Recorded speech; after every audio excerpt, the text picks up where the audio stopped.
Reserve, the first ever stockpile of critical minerals that you've been hearing so much about. We have the greatest experts on earth behind me for civilian use in times of emergency. We're pleased to be joined on this occasion by General Motors CEO Mary Barra, who's setting records, huh? I hear you're doing unbelievably. 24 hours round the clock, your factories, and you're building brand new factories.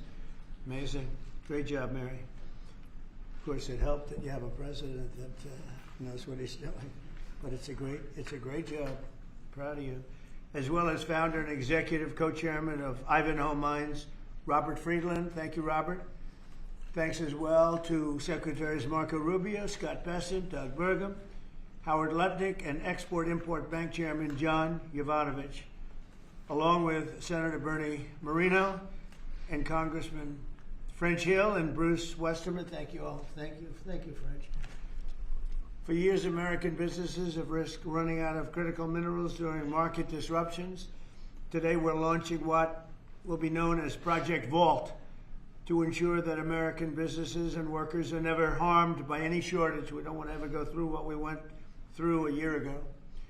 Just as we, although it did work out, thank you. Just as we have long had a strategic petroleum reserve and a stockpile of critical minerals for national defense, we're now creating this reserve for American industry so we don't have any problems. This historic initiative will combine $10 billion in export-import bank financing with $2 billion in private sector financing, and we even expect the American taxpayer to make a profit from the interest on the loan used to start the Project Vault. It's an amazing thing. They've been talking about it for years. Other presidents did a lot of talking, but they didn't do anything. Over the past year, my administration has taken extraordinary steps to make sure the United States has all of the critical minerals and rare earths that we need. We're investing in mining projects. We're expediting federal permitting. You know, the federal permitting, and a lot of it is Lee Zeldin, who's been fantastic, but federal permitting is such a big deal. And we're doing that. The permitting of mines and signing major critical mineral deals with countries from all over the world, and we're getting along with all of them. Every one of them, they want to be in the proper position. We're working very well with countries from all over the world. Today, we're building on these achievements with this vital new reserve, and now I would like to ask EXIM Chairman John Yovanovitch to say a few words, followed by our friends from business and Congress. We'll go over that, but we have some great business leaders, the best, here today. And John, if you would start it off, that'd be great. Yeah. Thank you. Thank you, Mr. President. The President gave us a very clear directive. By clear directive, it was much more of an order for us to figure out how to, for the first time in American history, create a strategic critical minerals reserve in a way that would benefit the non-military manufacturing complex. And the challenge was enormous, not simply because it had never been done before, Mr. President, but we knew that you expected us to deliver in a big way, in a way that was scalable, in a way that was designed for long-term success, and in a way that would help revitalize our domestic mining industry. But most importantly, most crucially, that it not be subsidized by American taxpayers. And so that's exactly what we've done. Mr. President, what you've announced today is a truly uniquely American solution. It brings together our capital markets, which are the best and biggest in the world, with our manufacturers, our innovators, our miners, all pitching in to make this possible. Now, these things don't happen without the best and the brightest within industry being at the table. And Mr. President, everyone wants to engage with this administration, with your administration. The key ingredient here was your call to action. Your call to action allowed us to bring together the best players in the market, sometimes the fiercest competitors, getting them to work together to come up with a creative solution. Now, in addition to our great team at the Export-Import Bank, who worked around the clock, led by Brian Greeley, Jeff Wilson, Sarah Whitten, many others, we benefited from having the biggest manufacturing CEOs, the smartest market players at the table, all looking to solve this problem. So what we have with Project Vault is marrying the capital solution with what we need when we need it most. And the best part about it is that the American taxpayer will earn a return on financing the first ever strategic critical minerals reserve in history. And we thank you, Mr. President, for allowing this to happen. All of the people around us today help make it possible. Our cabinet secretaries, our top CEOs, their teams, top market players, whether it be GM, GE Vernova, Boeing, Clarios, Google, Mercurio, especially Brian Fallick, Hartree, Traxxas, our friend Robert Friedland. All of us work together, Mr. President, to deliver this for you, and for the American people, so that manufacturers and workers all across the country can rest assured they'll have what they need when they need it most. So, and you're covering everything with this. We're not just doing certain minerals and rare earths. We're doing everything. Everything on the critical What about list. magnets? We're focused on the critical raw materials, and we anticipate that led by our great manufacturers, will help breed even more solutions. Great job. Thank you very much. Secretary. Doug Burgum, please. Mr. President, again, I want to echo what John said, which is a great thank you to you. You've set the direction, and when you took office, you've done more in the last year for mining and minerals in our country, perhaps than any president in history. Just like drill, baby, drill, you said mine, baby, mine. And what's happened in our country is you've led us through deals with equity deals for the first time. The United States of America is driving equity deals to help sustain and balance this market. You unlocked Alaska with the Amber Road project. That opened up over 1,700 mining claims in Alaska. And of course, on beautiful clean coal, we've got critical minerals that are co-located with that coal, and we've unlocked that. The Biden administration did 0 coal leases during the last 4 years. You've done hundreds of millions of tons of coal leases. That's going to help drive electric prices down in America. Permitting, you mentioned this in your remarks. There were some permits that had lingered for 29 years. They got done in 4 months last year under your administration. And under your emergency authorities, some of these permits got done in as short as 12 days. You helped create a club of nations to help balance out the fact that we didn't have markets that were functioning around critical minerals. You led off with Australia, Japan, Korea, Saudi Arabia, and Thailand. This week we'll announce 11 more countries that are joining that club of nations as part of this global coalition. And behind that in the pipeline, there's 20 more nations that want to join under your leadership to allow for trade of critical minerals. And then here we stand today with the teamwork that was described. This would not have been possible without the incredible cabinet that you put together. Marco Rubio, Scott Bessent, Howard Lutnick, Chris Wright, and many others were involved in bringing this together through the vision. Standing with us today are some of our chairmen of our great congressional leadership who also have supported this and helped us find a way to do this without any appropriations. This is happening without tax dollars. And of course, our team on the ground here at the White House, including David Copley and everybody else at the NSC, David leading the global supply chain work, the folks working with the Ex-Im Bank team, working around the clock to make all this happen. So again, when you lead, when you put out a challenge, the teamwork happens. And then here we stand today. This is the largest Ex-Im Bank deal in the history of the Ex-Im Bank by more than double.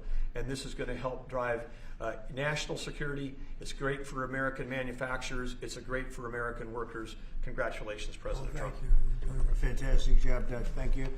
Could I ask Mary Barra, the Chairman CEO of General Motors, which is setting records every single day, and she's doing a fantastic job, to say a few words and also discuss how good the car business is now in the U.S., please. Well, Mr. President, I want to thank you for your commitment to strengthening U.S. manufacturing and supporting the auto industry. I also want to thank your cabinet and members of Congress and the whole team here that made this possible today. Having a resilient supply chain is critical for our nation, and it's critical for all industry, especially the auto industry. We have been strengthened with many of the different policies that have been put in place over the last year. So I want to thank everybody for that. It not only supports U.S. manufacturing, it supports job creation, it also supports the consumer. So thank you. And business is held very strong. We still see a strong consumer, so I'm excited about 2026. I think it's going to be a record with all of your new plants opening up and everything else in our country. So in our country. Robert? Please. Mr. President, thank you so much for what you've achieved. Everything we touch, we either grew it agriculturally and you've helped the farmers, or we mined it. All these cameras you see in front of you, they were mined. Every time you pick up a hand phone, it was mined. And so stimulating the ability for the miners in this country to help you industrialize the country, the salt of the earth, and we're super excited that America is doing something for not only our national security, but for the reindustrialization of the country, because you can't reindustrialize Detroit with a lot of metal. And I'm telling you on behalf of every miner I know, they're elated at the breakthroughs that have been achieved here. They'll make a lot more cameras in the future. And maybe you can help us teach everybody that everything you touch like that, somebody mined it. And we need your support, and we're really happy to get it. And congratulations, you're in the Hall of Fame. Is that the Rare Earth Hall of Fame or Minerals Hall of It's a Fame? bunch of pictures of dead guys that go back to Herbert Hoover, who was a miner. Mining's down to 1% of the S&P 500, but really everything you touch needs mining. And this is the first administration, with your support, where we've got hope. We can go out and really do it. So, I last met you in Saudi Arabia with Mohammed bin Salman. We're working in Chile. Right. We want to bring these metals back to the United States and refine them and use them right here.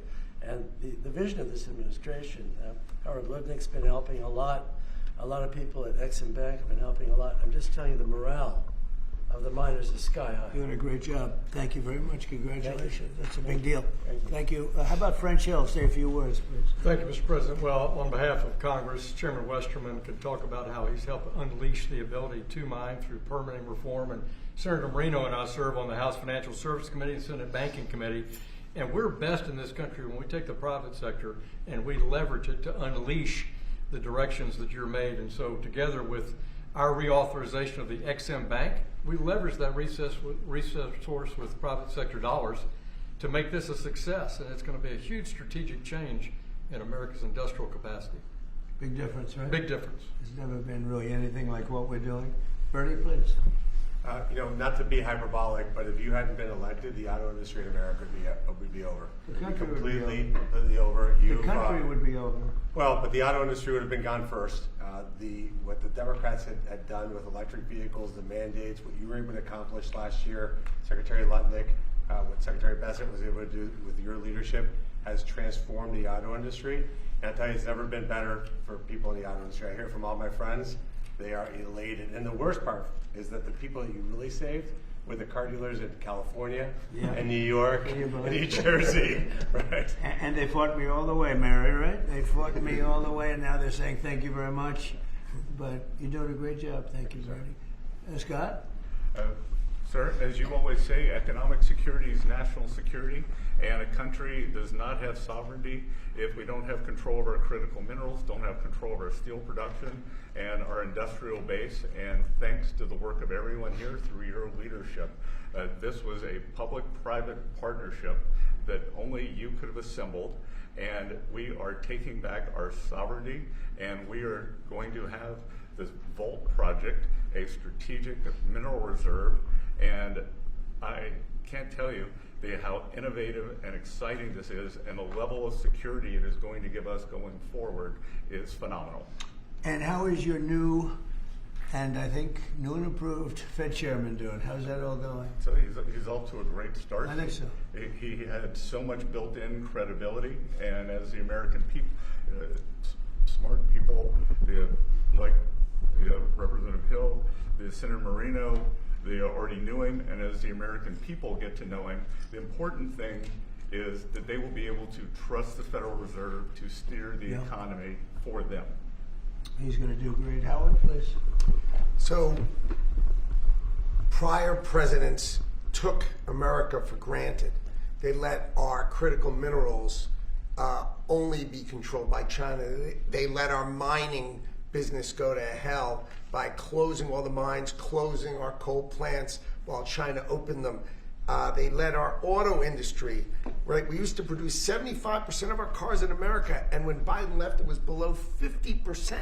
We were just letting all of these industries just be shredded from America. And thank goodness you are in this chair, changing it and taking it back. We are taking back critical minerals. We are taking back mining. We're taking back the auto industry. You're going to watch us take back pharmaceuticals. We're going to take back semiconductors. None of this could possibly happen without your leadership. And it is the most fun to stand back here with your leadership, because we are changing America back and making it great again.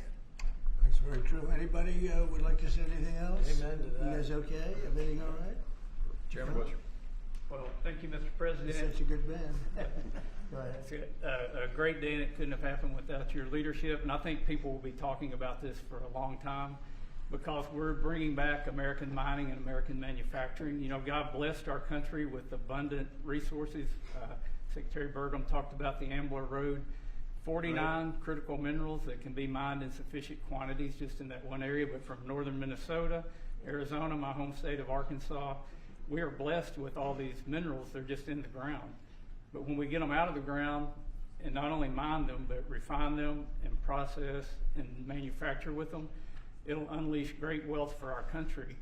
And that'll just build on all the other successes. So thank you for what you've done. It's a great day. And how does it feel to be in the Oval Office? Is that crazy? Were you ever here? No, I've never been here, sir. but Most it's people fantastic. haven't. All the Mary's goals. been here a little bit, right? But it's a special place. Never been so beautiful either. Yeah, questions, please. Mr. President, speaking of the Fed, would you like to see Janine Pirro drop the investigation and determine Powell to help? Senator Tillis has basically said that he's not going to really be working That's with why the he's not a administration senator, to help bring war. So would you like to see the investigation No, she's go got to away? take it to the end and see. Like you're doing a small renovation, and they've spent almost $4 billion doing a small renovation. I'm doing buildings. I built a hotel, the Waldorf it's called, and I did it for around $200 million. It's a much bigger job. They're spending almost, it could be $4 billion. I'll tell you what, I don't even see an end in sight. I feel badly for the new Fed chairman because he may not have an office for 4 years. I don't know what these people are doing. So it's either gross incompetence or it's theft of some kind or kickbacks. I don't know what it is, but Janine Pirro is incredible and she'll figure it out. But no, you want to take it and just find out what happened because we can't go around doing a renovation of a small little complex, very small, a couple of little buildings, and spend billions and billions of dollars on it. Something went wrong. We have to find out what it was. Yeah, please. Mr. President, thank you. Speaking of renovations, you announced you wanted to build a new and spectacular entertainment complex at the Kennedy Center. Right. Do you plan on tearing it down, and how much will all of the renovations cost? Probably around $200 million. And, it's funny, in real estate and building, I've done so much of it. I've done so well with it. You want to sit with something for a little while before you decide on what you want to do. And, we sat with it. We ran it. It's in very bad shape. It's run down. It's dilapidated. It's sort of dangerous. Things fall out of ceilings. You've seen it. And we had some big events there. We had a lot of great events there over the last year. But you can't do any work because people are coming in and out. And you have the workmen. We have a marble man over there the other day. He said, every time I put down a piece of marble, people are stepping on the marble. They don't even have time to dry. And you can't do the same quality job if you close it. And, we're fully financed. And so we're going to close it. And we're going to make it unbelievable, far better than it ever was. And we'll be able to do it properly. I was thinking maybe there's a way of doing it simultaneously, but there really isn't. And we're going to have something that when it opens, it's going to be brand new, beautiful. I'm not ripping it down. I'll be using the steel. So we're using the structure. We're using some of the marble, and some of the marble comes down. But when it's open, it'll be brand new and really beautiful. It'll be at the highest level. We can do a much better job, probably in a way a faster job in terms, because when you do it piecemeal, for instance, they have a play tonight, and you can't do anything. You have to pull out everything, and you can't have stanchions all over the place, and people are walking in to see a play. So we'll be closing it sometime around July 4th. It's like we'll close it on July 4th in order to do something great for America, and then we're going to build it. We have great contractors. We're going to build it, and we'll do it right. We're using the highest grade marbles, the highest grade everything. It'll be brand new.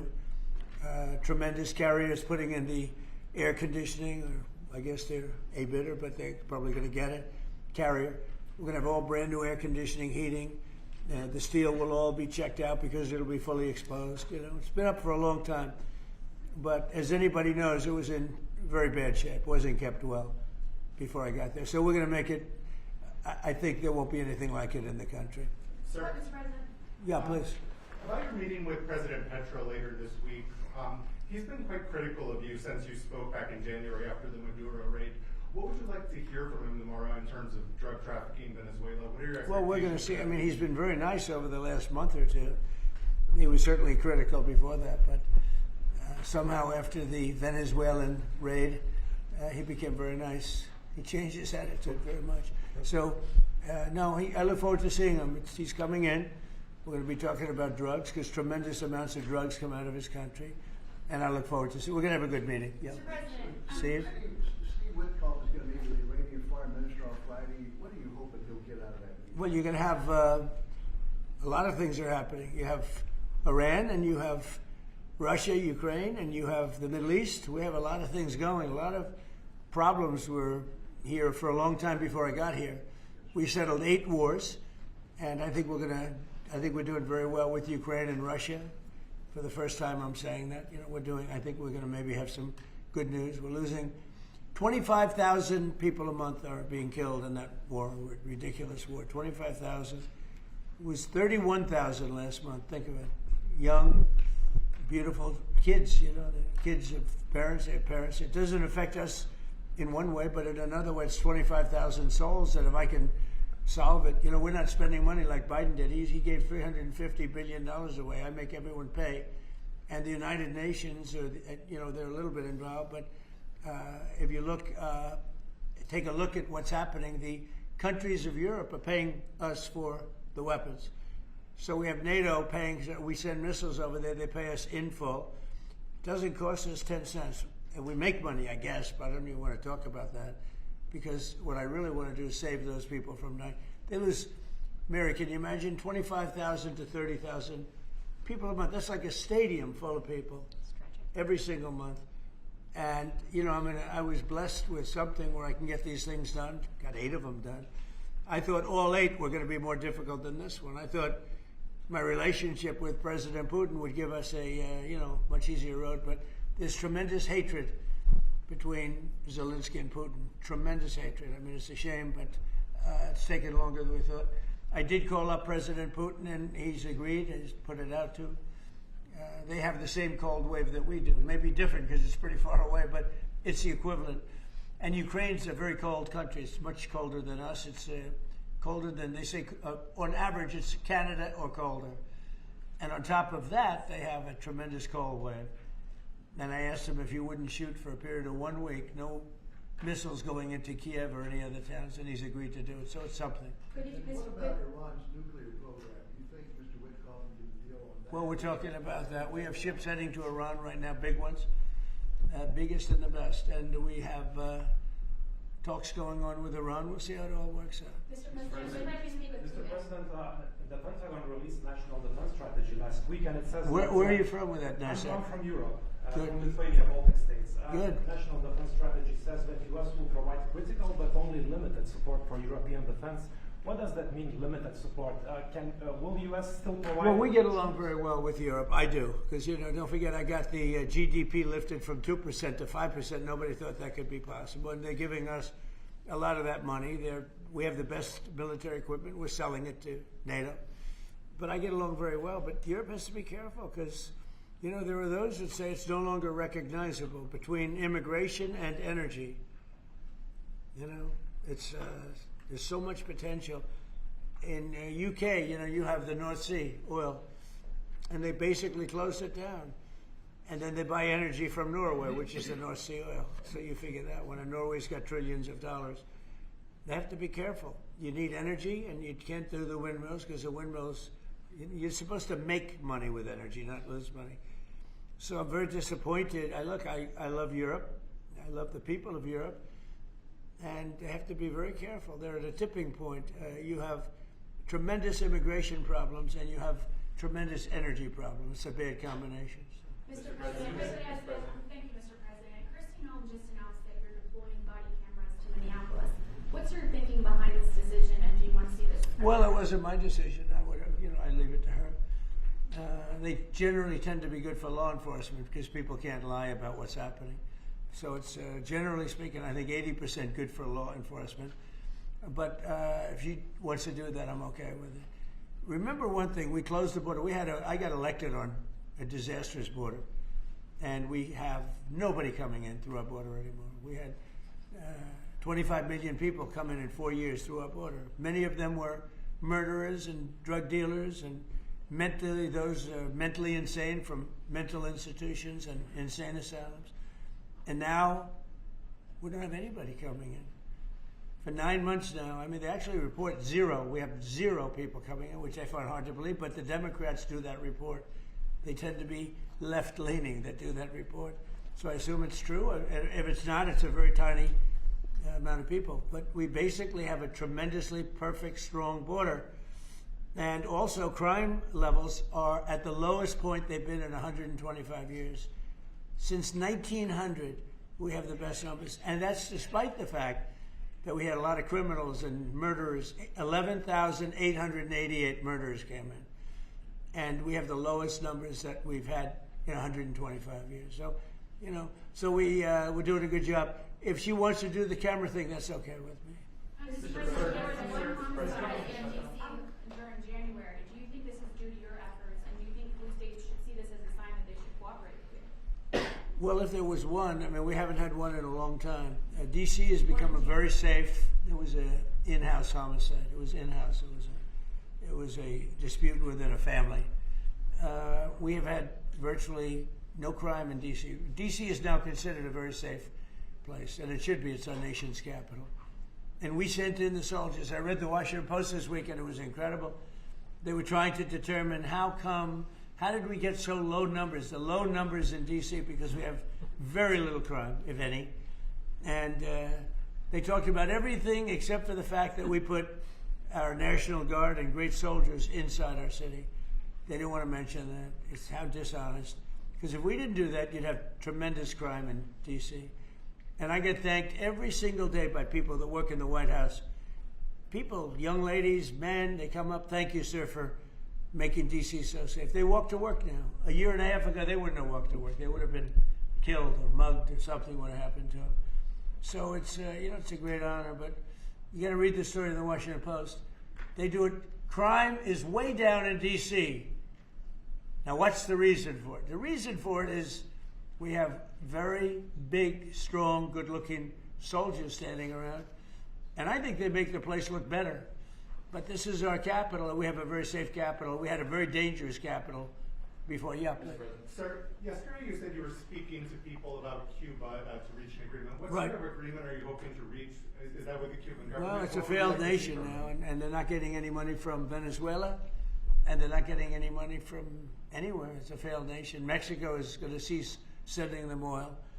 So I'd like to take care of the people that are here from Cuba. You know, we have many people that came from Cuba that were thrown out of Cuba or that fled Cuba. They came over on rafts. They went through shark-infested waters. I don't know how they did it. And it was many years ago. Many would like to go back. Many would like to at least visit their relatives. And I think we're at a pretty close point. We are dealing with the Cuban leaders right now. Mr. President, the Wall Street Journal reported that the royal family of Abu Dhabi invested hundreds of millions of dollars in your World Liberty Financial. Can you explain why you decided to take that investment? Was that a transaction? Well, I don't know about it. I know that crypto is a big thing, and they like it. A lot of people like it. The people behind me like it. My sons are handling that. My family is handling it. And I guess they get investments from different people. But I'm not. I have all I can handle right now with Iran and with Russia and Ukraine and with all the things we're doing.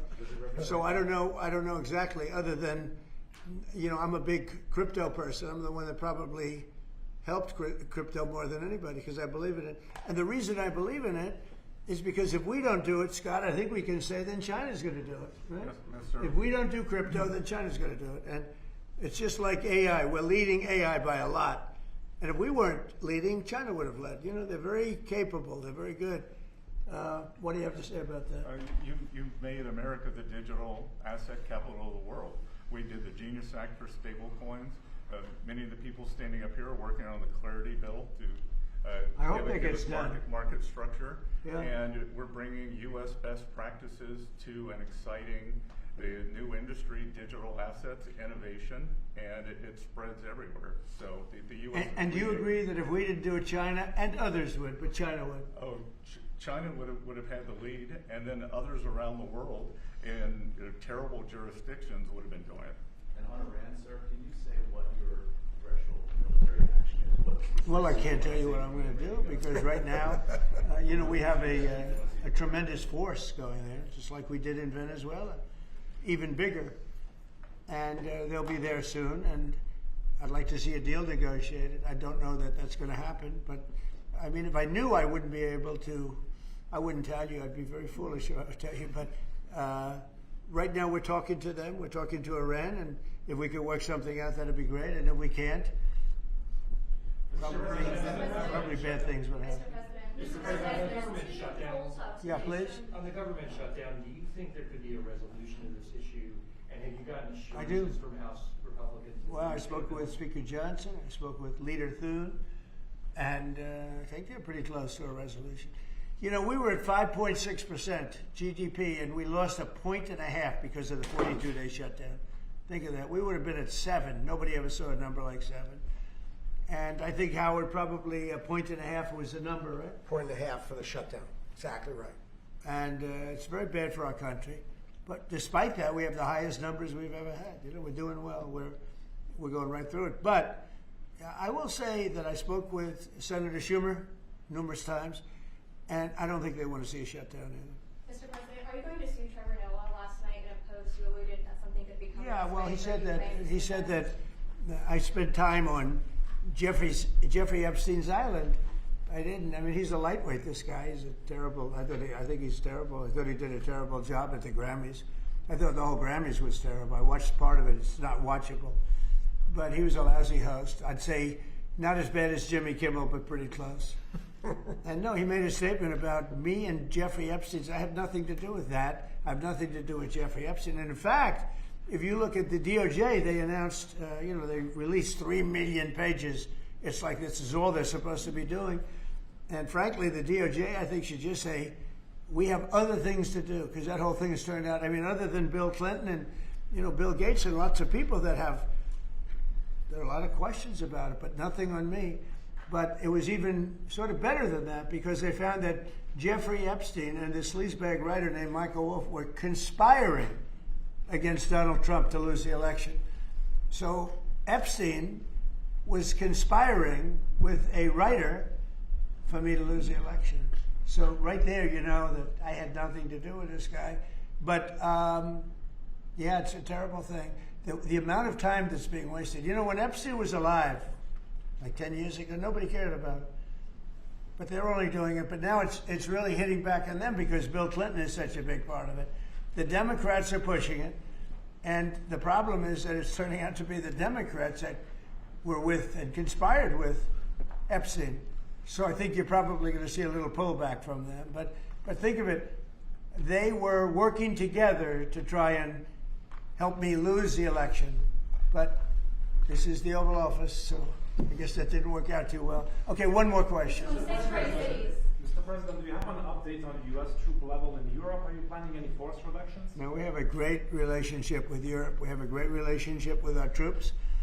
One of the best things that I can say is that if you go back a year and a half ago, so I'm running for election, they had the worst recruitment numbers in the history of our country. Nobody wanted to join the military, or nobody wanted to join the police. Nobody wanted to join the fire departments. We couldn't get anybody to be a proud member of our country. And now, Doug, as I told you before, now we have the best recruiting numbers that we've ever had in our military. Army, Navy, Air Force, Marines, Space Force, we love, and Coast Guard. I love the Space Force, it's doing great. But now, we have waiting lists on everybody wants to join. You know why? Because people are proud of our country. Because our country is doing great. I think Mary can say the same thing. You had lots of people not working so well, and now you just wish you could get them in faster. I know that it's hard to get them. Yeah, we continue to bring people in and have training programs. We're Right. investing in the U.S. Training workforce. people. Yes. But 2 years ago, you didn't see anything like this. It's amazing what's happened. So we have the number one in the history of our country. We've never had more people that want to join our armed forces than we do right now. And a year and a half ago, nobody wanted to join.